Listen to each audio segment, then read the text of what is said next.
Russell viper, Russell viper, Russell viper. Russell viper সব জায়গাতেই হানা দিয়েছে। ইউটিউব, ফেসবুক, ইনস্টাগ্রাম সব জায়গাতেই রাসেল ভাইপারের ছড়াছড়ি। পরিস্থিতি তো এমন দাঁড়িয়েছে যে এখন রাসেল ভাইপার একটি মিমে পরিণত হয়েছে। হ্যাঁ, তবে আমি এখানে আপনাদের মিমগুলা দেখাতে আসিনি। আমি কাজের কথা বলতে এসেছি।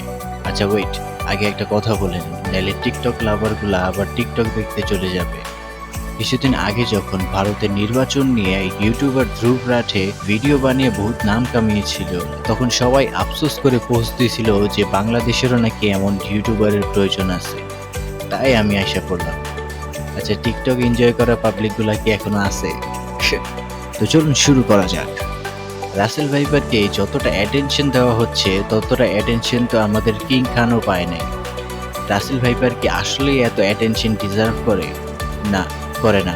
এটা সত্য যে রাসেল ভাইপারই সবচেয়ে বিষাক্ত বাংলাদেশের সাপগুলোর মধ্যে, আর রাসেল ভাইপারই ইদানিং বেশি মানুষ মারে। তবে আপনি কি জানেন যে প্রতি বছর প্রায় কতজন মানুষ সাপের কামড় খায়? প্রায় 1,26,000 মানুষ প্রতি বছর সাপের কামড় খায় বাংলাদেশে, এবং তাদের মধ্যে 99.41% মানুষ প্রাণে বেঁচে যায়, আর মাত্র 0.59% মানুষ মারা যায়। এর মানে হচ্ছে প্রতি বছর প্রায় 1,26,000 সাপে কামড় খাওয়া মানুষের মধ্যে প্রায় 1,20,000 মানুষই প্রাণে বেঁচে যায়, আর মাত্র 6,000 মানুষ মারা যায়, তাও আবার সঠিক সময় সঠিক চিকিৎসা না নিতে পেরে। অ্যান্টিভেনম সময় মতো নিতে পারলেই প্রাণে বেঁচে যাওয়া সম্ভব। আর আপনারা যারা সাপ মাইরা টিকটক বানানো শুরু করছেন, তারা একটু থামুন। আপনার কোনো অধিকার নেই একটি প্রাণীর জীবন কেড়ে নেওয়ার। সচেতন থাকলেই বেঁচে থাকা সম্ভব। অবুঝ প্রাণীদের হত্যা করার কোনো দরকার নেই। যদি কেউ কোথাও কোনো বিষাক্ত সাপ দেখতে পান, তো মারবেন না। সাপও প্রকৃতির একটি গুরুত্বপূর্ণ অংশ, তাই সাপটি না মেরে ফরেস্ট ডিপার্টমেন্ট অফ বাংলাদেশকে কন্ট্যাক্ট করুন।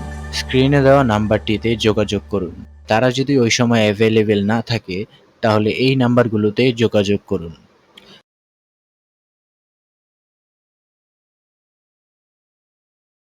পরিস্থিতি কতটা জরুরি তা ব্যাখ্যা করুন। বিশেষ করে যদি সাপটি আপনার ঘরের ভেতরে থাকে অথবা লোকজন বা পোষা প্রাণীর জন্য হুমকি হয়ে থাকে, তা ব্যাখ্যা করুন।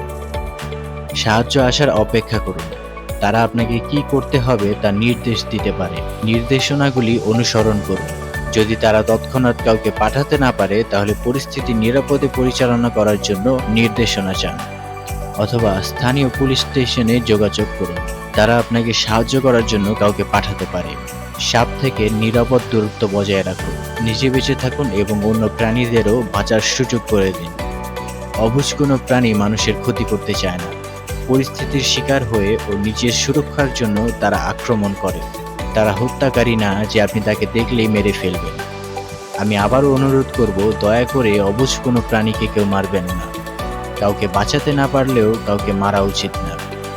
ধন্যবাদ। মানুষকে সচেতন করতে এই ভিডিওটি শেয়ার করুন। অন্তত সাপ উদ্ধারকারীদের নাম্বারগুলো শেয়ার করতে পারেন। আমরা মানুষরাই এই পৃথিবীর সকল প্রাণীর বাঁচা মুশকিল করে তুলেছি। দোষ আমাদের, ওদের না। আপনার আর আমার যেমন প্রাণ আছে, ঠিক তেমনই ওদেরও আছে। নিজে বেঁচে থাকুন এবং অন্যদেরও বাঁচার সুযোগ করে দিন। ধন্যবাদ। ঠিক এরকমই গুরুত্বপূর্ণ তথ্য সম্বন্ধে জানতে হলে আমাদের চ্যানেল ও পেজটি ফলো করুন।